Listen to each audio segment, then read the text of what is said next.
Black waitress fed 2 orphans. 18 years later, a helicopter landed at her home. But what no one saw coming was who stepped out of it, and how a single grilled cheese sandwich turned into millions of dollars, a national movement, and a name the world would never forget. Before we dive into this powerful story, make sure to hit that like button, subscribe for more heartwarming content, and let us know in the comments where you're watching from. Now, let's get into it.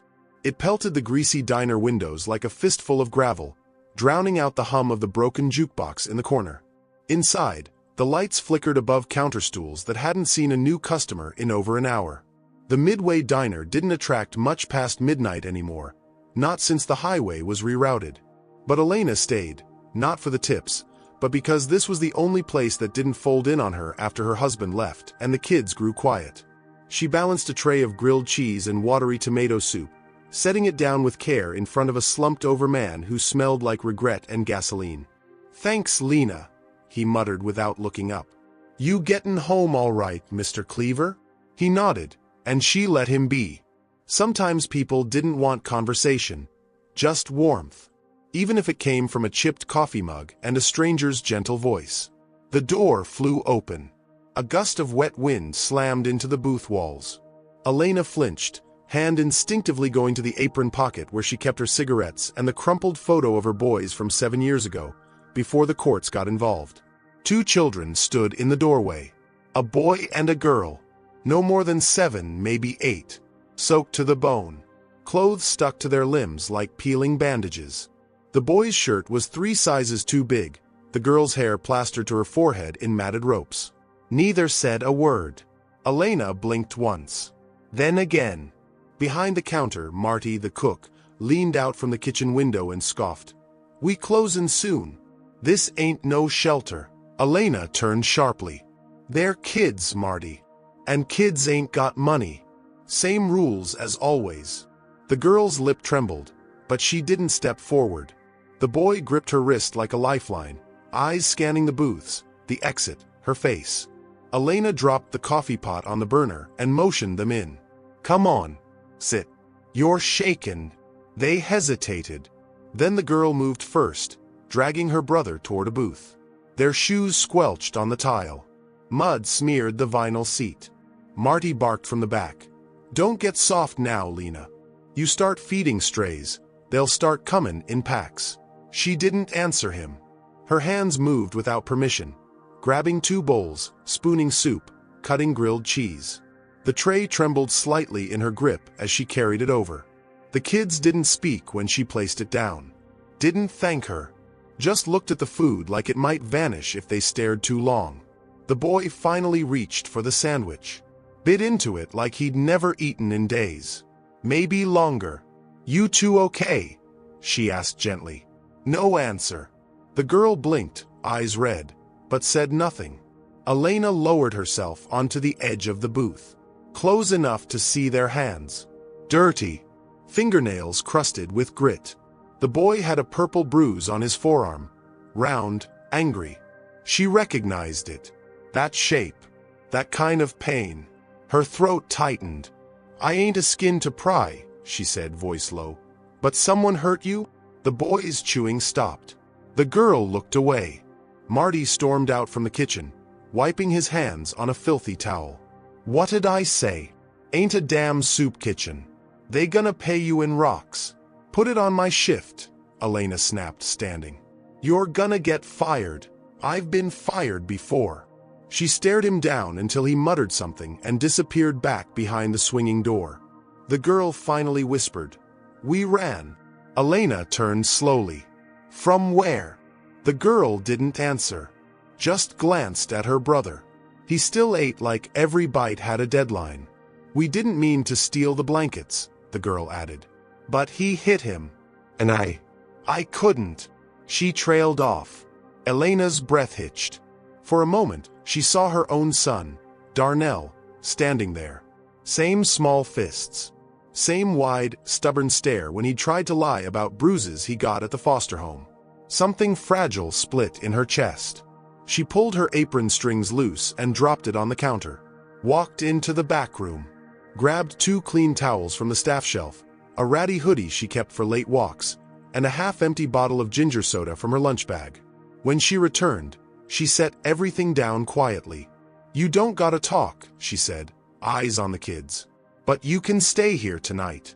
I got a pull-out couch and a heater that groans like a dying cat. But it works." The girl clutched the towel to her chest like a promise. The boy finally looked up at her, really looked, and nodded. The rain outside softened for a moment. But inside Elena's chest, a storm had just begun. They walked the 4 blocks to her apartment in silence. The streetlights flickered in the fog, casting broken halos on the wet pavement. Elena kept glancing over her shoulder to make sure the kids were still behind her, the boy dragging one foot slightly, like his shoe had lost its soul and was trying to leave him behind. Her building stood like a tired lung, old brick, chipped paint, stairs that creaked like gossip. She lived on the 2nd floor, Unit 2C, just above the dry cleaner that closed for good during the pandemic and never reopened. She unlocked the door, kicked it open with her hip, and reached for the light switch with a muttered warning. "Don't judge the mess." The bulb overhead buzzed, casting warm yellow light over mismatched furniture and a rug stained with stories no one asked about. The place smelled faintly of lemon oil, burnt toast, and laundry detergent that never quite masked the past. "Shoes off," she said gently, setting the ginger soda on the counter. "You'll get sick." The boy obeyed first, peeling his socks off with some difficulty. The girl hesitated. She was scanning everything. The door, the windows, the knife block on the counter. Elena saw it and felt the breath catch in her throat. This wasn't just running from hunger. This was escape. "You're safe here," she said, not like a promise, more like a quiet offering. "Nobody knows you're here but me." The girl nodded once, sharp, then leaned down and pulled her shoes off. Elena turned toward the hallway, her voice steady. "Bathroom's down there. Towels on the sink. You can wash up. I'll find something dry." She moved quickly, not giving them a chance to refuse. From her closet, she pulled out a faded pair of her son's old sweatpants and a pink hoodie that had once belonged to a cousin who left it behind. Still smelled like lavender and bad decisions. When she came back, the girl was standing by the couch, arms wrapped around herself, cheeks damp, not with rain. Elena didn't ask, just handed her the clothes and pointed to the bathroom. "Take your time." She turned to the boy. "You too, champ. Got something for you." He followed, quiet and fast, to the hallway, glancing over his shoulder like shadows might still follow him. By the time they were cleaned and changed, Elena had unfolded the couch, made cocoa, and laid out 2 blankets. One of them worn thin at the edges, the other soft and thick like the kind they used to sell at the church bazaar. She handed the girl the mug first, fingers brushing over hers. The girl blinked hard, then held it to her chest like a precious thing. "What's your name?" Elena asked softly. The boy spoke before his sister could. "Malik. She's Zara." Elena smiled, sitting across from them on the edge of the coffee table. "Pretty names. You got anyone looking for you?" Zara stiffened. Malik's eyes dropped to his mug. "No," he said. "Not anymore." The silence after that was long and full of things none of them said. Elena nodded slowly, then stood. "Well, you're not going anywhere tonight. That's for damn sure." She turned off the light but left the kitchen one glowing, soft. A beacon. Just enough to keep the dark from feeling too big. In her bedroom, she closed the door gently behind her, then leaned back against it and covered her face with both hands. Her breath came shallow, knees aching. She didn't know what tomorrow would bring, if someone would knock, if the cops would show up, if social services would come with their forms and their dead eyes. But right now, 2 kids were safe, warm, fed, and for the first time in years, Elena didn't feel hollow. She lay in bed, listening to the quiet hum of the heater and the occasional rustle of blanket on the pull-out couch. She didn't know it then, but that was the night everything changed. That was the night someone else remembered. The next morning smelled like cinnamon toast and old carpet. Elena stood barefoot in the kitchen, flipping the last piece of bread in a skillet slick with margarine. She didn't have much, a half loaf of wheat, 2 eggs, and a questionable apple, but she made it work. She always had. The sound of shuffling feet made her glance up. Zara stood in the hallway, her hair frizzy from sleep, eyes wide and unsure. Her brother followed, rubbing his eyes with the back of his hand, the pink hoodie hanging almost to his knees. "Morning," Elena said softly. They didn't answer right away, just stared at the table like it might bite them. "I made toast. Not fancy, but warm." Malik's stomach growled before his mouth could refuse. She caught it, smiled, and pointed to the chairs. "Sit. Eat. You don't gotta earn it." The kids slid into the chairs slowly, hesitant, like touching anything might make it vanish. Zara finally whispered, "You don't even know us." "I don't need to," Elena said, placing plates in front of them. "You're hungry. That's enough." Malik picked up the toast with both hands, bit into it like it was his first real breakfast in years. Maybe it was. Zara stared at her plate for a long time before taking a bite. Elena leaned against the counter, sipping her instant coffee, watching them in the morning light. It bathed the kitchen in a kind of gold that softened everything. The peeling linoleum, the chipped paint near the sink, the old photo on the fridge of her boys in 3rd grade, mouths full of braces and mischief. Zara saw the photo. "Are those your kids?" Elena hesitated, then nodded. They were. Till the state decided they weren't. Zara lowered her eyes. She understood. Elena didn't press. Instead, she changed the subject. "You two in school?" Malik nodded, barely. Zara answered, quiet but clear. "Not since Mama passed." Elena's chest tightened. "Sorry, baby." Zara nodded like she'd heard it too many times from people who didn't mean it. Malik looked up suddenly. "You're not gonna call nobody?" Elena looked at him for a long time. "No," she said. "Not unless you ask me to." He stared at her like she was a puzzle no one had ever finished before, then went back to chewing. The toaster clicked loudly. It made them both jump. Elena reached to pull it free, fingers brushing the counter edge, and paused. She hadn't heard that noise in a while, but now she could hear it again. Faint, distant, a rhythmic whup-whup-whup from outside, like something chopping the sky. She stepped toward the window. Zara followed, eyes narrowing. Elena pulled back the curtain, and her mouth dropped open slightly.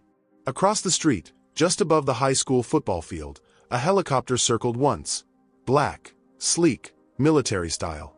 It slowed, tilted, hovered low, then descended.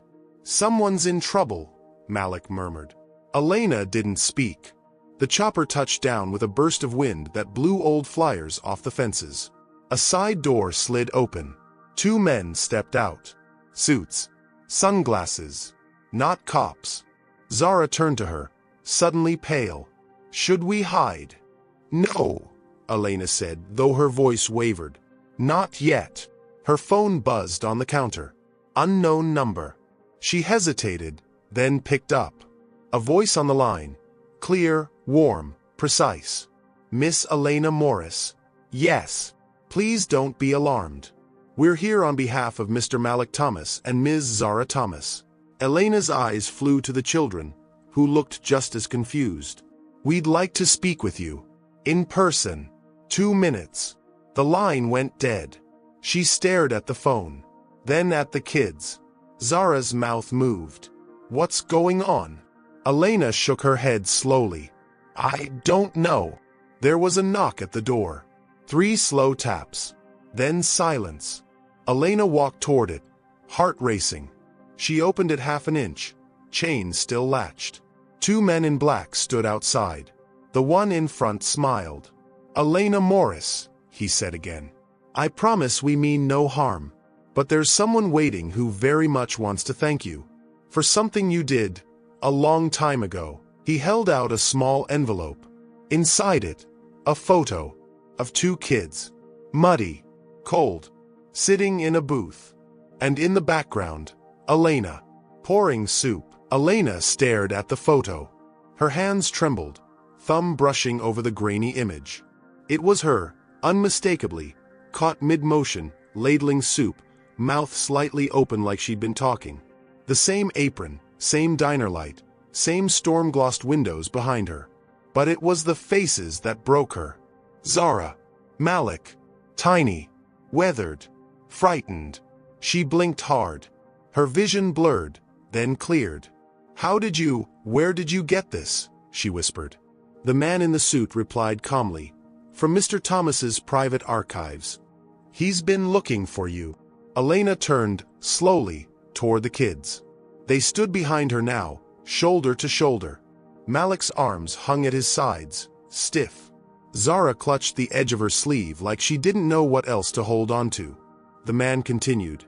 He never forgot what you did that night. He made a promise that if he ever had the power to repay it, he would. Elena's voice cracked. Repay what? I gave them a sandwich and a couch. That's not. It was everything, the man said. From the stairwell came a soft creak. Then footsteps. Elena's eyes darted past the men. A figure emerged. Tall. Broad shoulders in a charcoal gray overcoat. The kind that whispered wealth without shouting it. A face aged by experience, not softness. But the eyes, those were the same. Deep set, guarded, intelligent, and kind. He stopped at the doorway. The man in the coat looked past the suits, past Elena, straight to the children. Not children anymore. Zara, he said softly. Malik. Zara's mouth dropped open. Malik whispered, no way. He stepped forward into the light. And Elena finally recognized him. The boy she'd once watched eat grilled cheese with shaking hands was now standing taller than her doorframe. His skin darker from sun, jawline sharp, hair cropped and clean. I didn't know where to start looking, he said, voice steady but thick with emotion.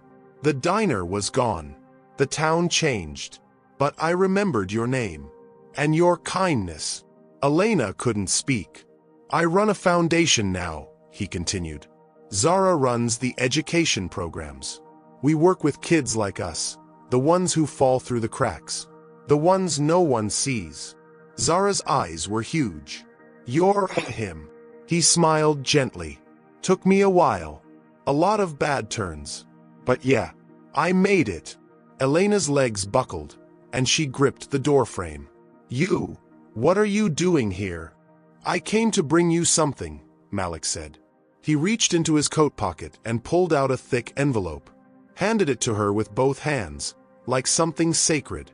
Inside were documents, title deeds, bank transfers, a letterhead that said, Thomas Foundation for Hope and Restoration. You gave us shelter when no one else would. Now we're giving you a home, debt-free. And if you want it, a place on the board. You always said you wanted to work with kids. Elena looked down at the papers, lips trembling. Her voice broke open like a dam. I didn't do it for this. Malik nodded. We know. That's why you deserve it. From the helicopter outside came a soft pulse, still waiting. Elena turned to the window, then back to the man who used to be a boy with rain in his shoes. Her voice, when it came, was nothing more than a whisper. Thank you. Malik stepped forward and, without hesitation, wrapped his arms around her. She hugged him back, arms tight, eyes shut.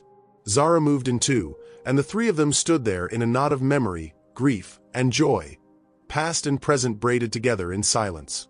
And for the first time in years, the small apartment didn't feel too empty. It felt full. Full of lives rebuilt, full of kindness returned, full of everything that mattered. The helicopter blades beat steady in the background, a strange contrast to the soft hush inside Elena's living room. Malik finally stepped back, blinking away something heavy behind his eyes. There's someone else who wants to meet you, he said, voice low. She's waited years to shake your hand. Before Elena could ask who, the second figure emerged from the stairwell. Zara gasped. It was her, grown now, confident, wrapped in a deep green coat that moved like silk when she walked. The little girl with wet braids and haunted eyes had become a woman who held herself like a storm waiting to be listened to. Elena, Zara said. Her voice was clear. No tremble, no pause, just power buried in softness. I teach now. Children of refugees, runaways, kids in group homes.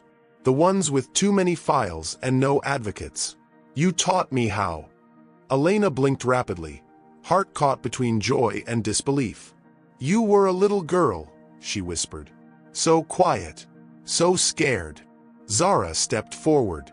Her hand was warm when she took Elena's. You saw us when no one else would. That moment, that sandwich, that couch, it changed our whole lives. Elena tried to speak, but her throat clutched tight. She shook her head. I wasn't trying to change anything, she said finally. I just couldn't stand seeing you cold. Zara smiled. That's exactly why it mattered. Behind them, the suited man cleared his throat gently. If you're ready, we'd like to show you something. Elena hesitated. Her hands still smelled faintly of toast and dish soap. Her socks were mismatched, and she hadn't left the county in nearly a decade. But something inside her, something small and still burning, rose like a dawn she hadn't seen coming. Okay, she whispered. Malik smiled. He led the way down the stairs, Zara at Elena's side. Outside, the wind tugged at their coats. The chopper gleamed under the gray morning sky, engine soft now but ready. The pilot nodded from the open hatch. Before stepping in, Malik turned and handed Elena a folder. She opened it. Inside were photos, dozens of them. Children, smiling. Classrooms, shelters, community centers bearing her name. The Morris Program for Emergency Placement. Elena House, Chicago. The Warm Meal Initiative. Tears welled in her eyes, but this time she didn't blink them back. I didn't know, she whispered. Malik grinned. You started something, Elena. We just kept it going. She stood at the open hatch, staring into the seat waiting for her. Her knees wobbled slightly. You're sure this is real? Malik held out his hand. Come on, he said. We've got a lot of kids waiting to meet you. And Elena, waitress, mother, forgotten, forgiven, stepped into the sky. As the helicopter lifted above the rusted rooftops, as the wind scattered old flyers and rattled empty windows, a new story began. Not one of rescue, but of return. Of kindness echoing louder than cruelty. Of strangers remembered. Of debt not owed, but repaid with love. The sky over the city shimmered silver as the helicopter soared eastward, its shadow gliding silently over schools, shelters, and narrow alleyways that looked far too familiar to Elena. She pressed her palm to the window, heart full and breaking all at once. Below her, lives were still unfolding in hunger and hope. But something had changed. She wasn't watching from the sidelines anymore. Inside the cabin, Malik and Zara were deep in quiet conversation, smiling over plans she didn't yet understand, but soon would. A clipboard rested on her lap now, heavy with names and locations. New projects, new beginnings. And at the top, in bold gold letters, Elena Morris Initiative. Her name. Her name. After all those years of being invisible, just a woman in an apron, cleaning tables, offering warmth without expectation, someone had remembered. And not just remembered, built something with it. She turned to them, voice soft but clear. I don't know what I can still give, she said. I'm just me. Malik met her eyes. That's all we ever needed. Zara nodded, her gaze steady. You saved us by being human. That's the start of everything. The helicopter tilted gently, banking toward a clearing ahead. Through the window, Elena saw the first sight, a brick building, still under construction, but already proud. Banners hung from the scaffolding. Children waited at the gate, curious. Somewhere below, a little girl with tired eyes might get soup tonight. And maybe a blanket. And maybe a chance. Elena reached for her seatbelt, steady now. Ready.